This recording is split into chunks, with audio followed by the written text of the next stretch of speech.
Making its claim as the ultimate people funky enough to win the retro battle against the VW Beetle, and is it contemporary enough to challenge the Audi A2?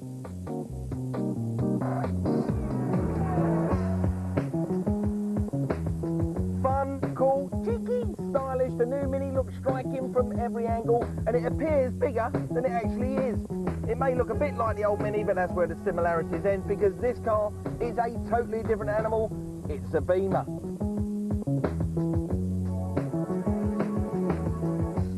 The Volkswagen Beetle, the pioneer of the current crop of rebirths of much-loved cars from the past. It's curvy, kitsch, and fun enough to raise a smile.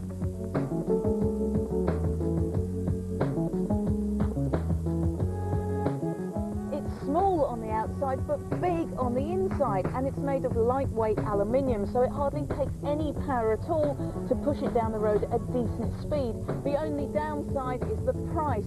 This base model is just under £13,000. This is state-of-the-art motoring, the sort of car you'd expect to find in a design museum.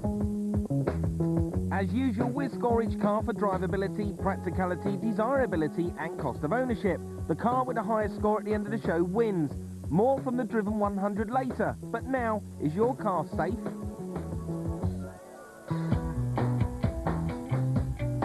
The security in modern cars is so good that they're almost impenetrable.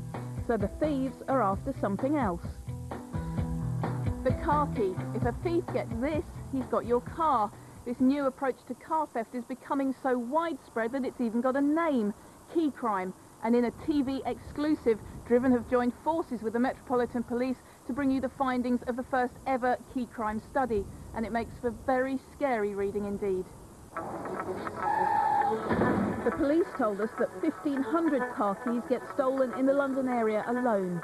9% of incidents occur like this, carjacking. This sought-after Audi TT gets a slight bump from the white van. Unfortunately for the driver, the keys are still in the ignition. Luckily, this is at the extreme end of the scale. To put it simply, they take them from wherever we leave them, and sadly our stupidity makes it all too easy for the thief. You'd think that your keys would be safe within your home, but amazingly thefts from houses accounted for 29% of the cases. And it's not just a matter of extra home security either.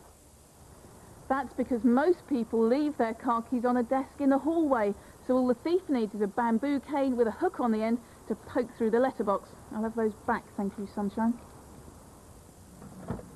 Nearly 100% of the cases of key crimes occur whilst people are loading or unloading their cars. But why should this scenario account for so many incidents? Look at the guy in the white shirt as he heads off to pay for his petrol. He's about to lose his car, the one in the middle. The Metropolitan Police have found that thefts from petrol stations account for 6% of key crime. We wanted to see just how easy we're making life for the car thief, so we thought we'd carry out our own little experiment. Gary, an ex-police sergeant, will be our ears on the ground. Dressed as a petrol station employee, he'll seek out cars that have the keys left in them, and we'll know what's going on because he's wearing glasses with a tiny camera embedded in them. And when he sees a car with the keys left in it, he's going to scramble together the rest of the team. Within 20 minutes, Gary thinks he's onto something. The keys are still in the ignition on this left hooker.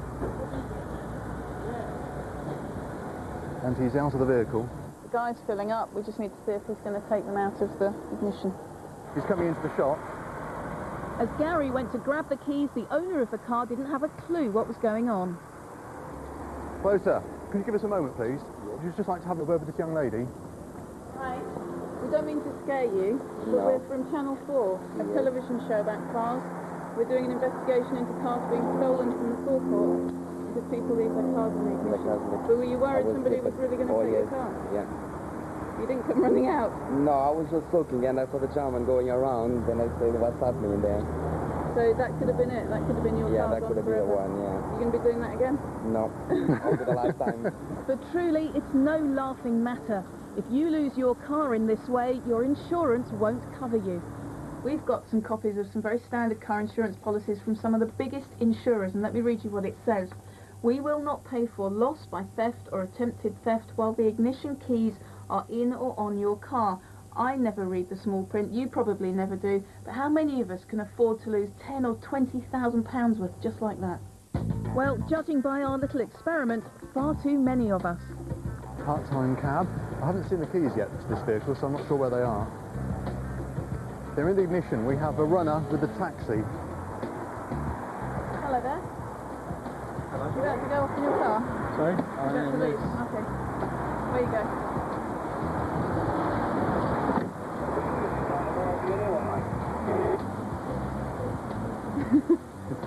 You've done something that a staggering amount of people have done today. In the 6 hours that we spent in the garage, we found an incredible 10 cars with the keys left in the ignition. That's 10 cars that any thief could have stolen. We are making life so easy for the car thief, and when you consider that this little piece of metal could end up costing you tens of thousands of pounds when your insurance is invalidated, it seems obvious that we should be much more careful. The key really is the key. Do you know where yours is? You can find more advice on our website at 4car.co.uk. Now for our first test in a driven 100. Let's face it, performance, practicality and running costs are often not the reason why people choose their car. Nowadays, purpose has been surpassed by image. So which of our people cars will prove to be the ultimate fashion accessory and win over the boss from Manchester? We brought them to the very popular Canal Street. It's time for people power. Lemon, no. Pale custard, no thank you. Reminds me of the Love Bug. The days of Herbie. I could see myself, you know, You probably weren't even driving. born in the days of I remember it, come on. I think it was good when it first came out, but it's a bit of a fad now. It's sort of, there are better cars on the market. So you think this one's past its sell by date now? Yeah, You do? Yeah. So is it a thumbs up or a thumbs down, do you think, for the Beetle? Thumbs up. Thumbs up. It feels smaller, but it's actually probably bigger. I mean, it's really high quality, but Pay for quality. This is the most expensive one here. how much more? Starts at about 13,000. Pay for what you get, I suppose. Exactly. But, What do you think about the shape of this At the end car? of the day, it's an executive car that we've shrunk, basically. That's what it looks like to me, an executive car that we've just gone. I just think it looks like an old person's car, do you not think? it's something you're going to see lined up at a supermarket. I do. I just don't like it. Yeah, teacher's car, yeah. Not that they could afford A maths teacher's car, that's what I think. You like it? Why? It's spacious and stylish and it looks good. You've seen the retro classic, you've seen the ultra futuristic modern, now a modern classic, the new Mini. Calm down you lot, it's not a bum fight. Now you, my love, were like Linford Christie out the block. I just love this car, I just really love it. What do you like about it? I love the dials, they're sporty, big, huge, massive, girly. You suffer in the back. No, suffer in the back, Yeah. there's no space in the back. You wouldn't like to do a long journey in this car? No way. No way. No? Right, so the exterior of this car, what's it saying to you? Keeping to the original. No, it's keeping to the original. But the thing is, it's very modern as well, so it's a good mix. I like it. You're on telly! It's a young person's car. You don't think you could see a purple rinsed granny driving this one at the same time? No? So, which is the true people's car? Let's put it to the vote. Run around! Yeah! So, Mike, how many have you got? Oh, blimey, I've got 1, 2, 3, 4, 5, 6, 7, 8, 9, 10, 11, 12, 13, 14. I'm amazed I've only got 3. I've just got the one, I'm afraid. So that makes the new Mini the true people's choice.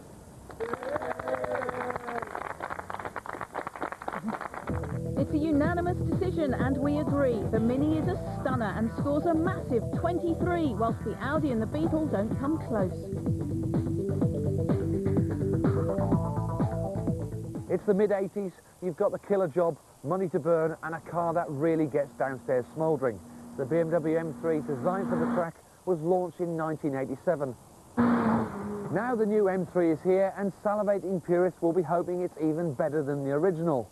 Here are the keys, here's the car, I'll be off then. The M3 is finally here, but is it another water barn basher, or have BMW really gone back to their motorsport roots and created the ultimate driver's car?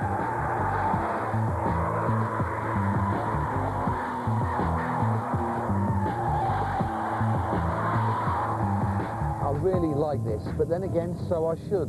It's £38,500, and for that sort of money you expect a lot. But then again, it's got it. Electric seats, everything's clad in leather, there's buttons all over the place. And there's also this strange slot in the dashboard which they tell me plays cassettes. How ingenious is that? It's got 343 brake horsepower. It'll do 60 in a shade over 5 seconds. And don't even ask what the top speed is. It's irrelevant. It's a very, very quick car indeed.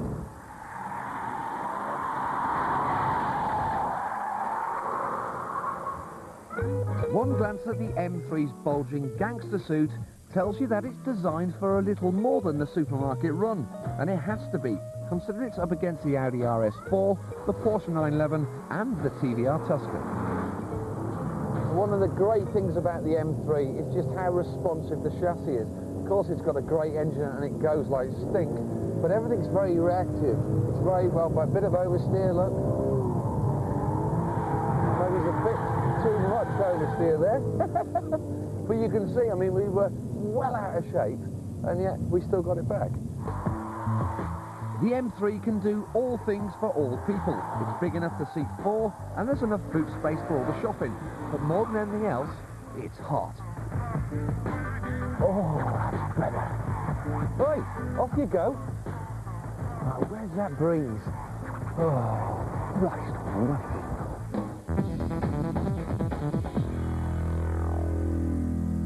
At the end of last series, we ran a competition and one lucky viewer drove away in a brand new Roadster. Now we're back and with a new competition and another new car up for grabs. But we're not going to ask a few easy questions. This time, we got a competition with a difference. I bet you think what we do is easy. Well, prove it. We want you to send us a short video review of your own car. Doesn't matter how old it is or how knackered it is. We just want you to tell us in less than 3 minutes what you like about it and what you don't. All you need is a camcorder, a friend to help you with the filming, and a little bit of imagination. The 12 best reviewers will join me, Mike and Penny in a special programme later on the series, where you're going to compete to become the best UK amateur car reviewer. The winner gets a brand new car.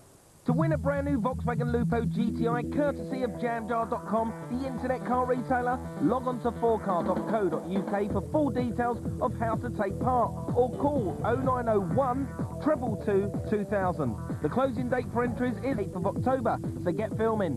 After the break, exclusive shots of the forthcoming Rolls-Royce. And which one of our trio on the Driven 100 will prove to be the ultimate people's car.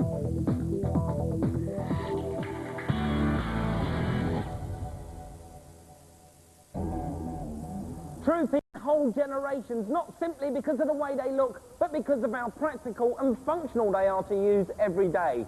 So, we're going to take these three through an urban obstacle course designed to replicate transport problems you encounter every day whilst getting around town. That includes squeezing through small spaces, parking quickly in a tight space, a hurried three-point turn, and that constant irritation speed bumps. First to go on our urban assault course is the Volkswagen Beetle.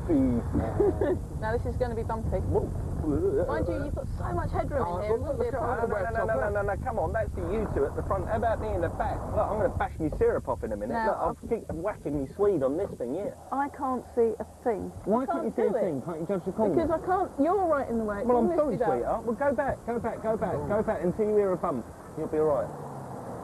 Well, that was really hard work because I just couldn't see. Can I just say we're going to go through the most horribly narrow space, and I've got to open the window to have a look out. You've got plenty of room. There's a little bollard on my side, you see. Now we're through, but crikey, this is the widest car we're testing. And the longest. And the longest. Here we go, three-point turn. The gear, like I say, first gear and reverse gear are next to each other, and it's quite easy to grab the wrong gear. But I've got more space here, so it's easier. Here's some sleeping policemen. Oh, God, that's a bit violent.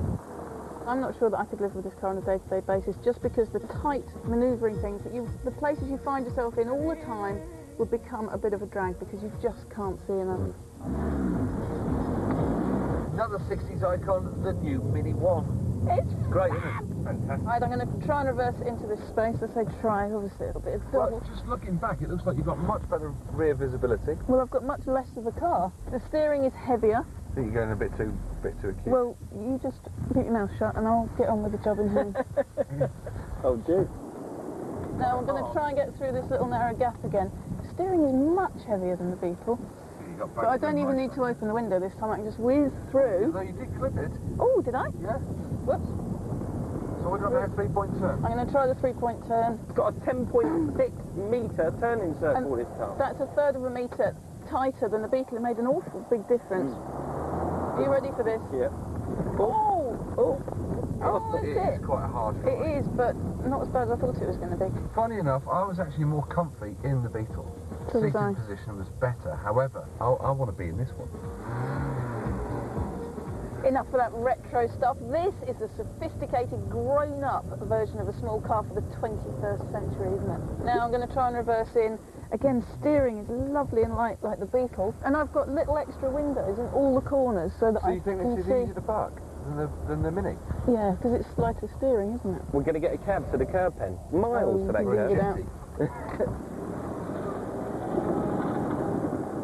I'm going to try and squeeze it through this little gap, and I can see I've got bags of room there. Well done, Pen.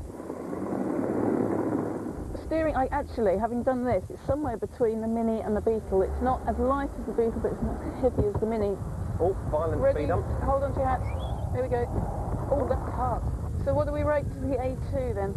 It's not full of tricks and wacky things. It's a proper grown-up car, lovely and easy to drive, brilliant visibility, sat up high.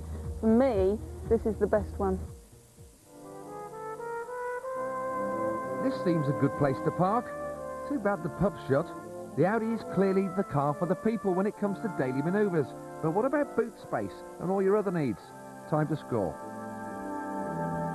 Practicality in the Beetle. It just isn't practical, is it? No cubby holes in the back. It's not very roomy. The boot's tiny. It's not going to score well, is it? Not really, no. But the Mini, that's not really practical. It's only practical because of its nippiness. But my Audi has room in the back, a boot that looks big, until you lift up another bit and the boot gets even bigger, so it's got a brilliant amount of space in it. Good through the test. So I think it has to win the test for practicality. It's really practical around town as well, that car. It's a good all-rounder, so I think a good store, something like 17. I'll go along with that. So the Mini, what, 15 for the Mini and then 14 for the Beetle. Yeah. So the A2 is the car to live with in the city, but what about those long journeys when you need a smooth ride, comfort and good mid-range punch?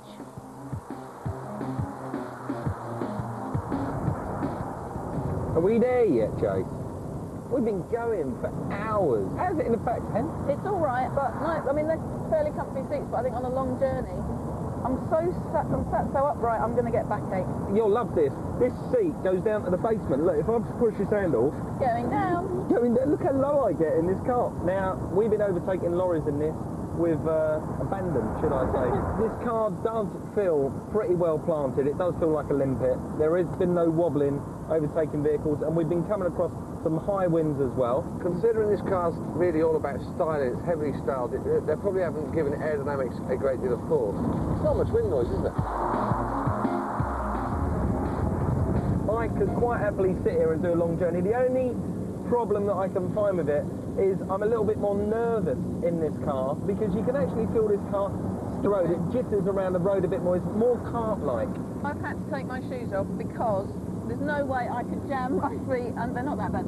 I couldn't get my feet under the seat with Jason driving because there's just no knee room at all. Oh, I thought she was eating a packet of cheesy Wotsits. But honestly, I can't wait to get out of here because I'm cramped to bits in the back. Really uncomfortable. So in long journeys, you wouldn't want to sit in the back? No! The engine on this, it's just a little bit lazy. It's a bit sluggish through the gears. It's not a problem now we're at 70 miles an hour, but getting there is a bit painful. However, it is very quiet. Yeah, not much road noise. You'd imagine it would be noisier, and it's just not.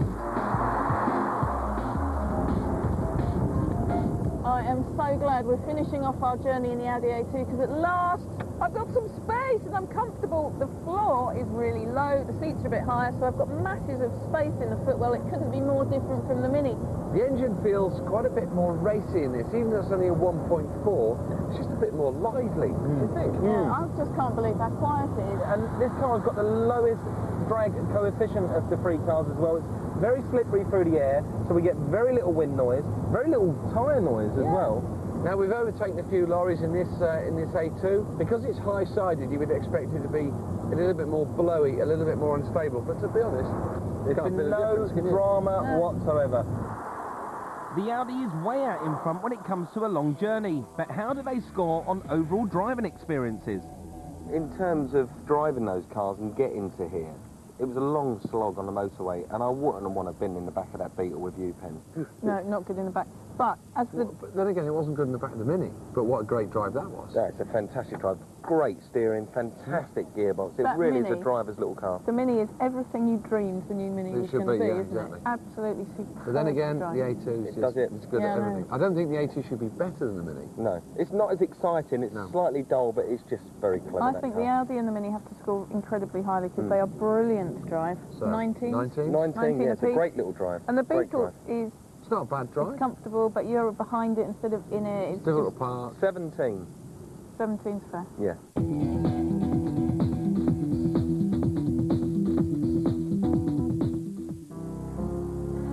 For the first time on British television, a radical new Rolls-Royce, seen here in prototype form. This will be the first roller built by BMW. Scheduled for release in 2003, the new car will be made at an all-new high-tech factory in Britain. Industry pundits expect prices to start at around 150 grand. It'll be launched in Detroit in 2003 and will resemble this computer-generated image. This new Rolls has an elegant sloping front end and smooth high sides, making it the biggest roller yet. Our sources tell us that there will be two models, different in wheelbase and in traditional Rolls-Royce fashion. Car won't be short on power, with a massive V12 engine in excess of 6 litres.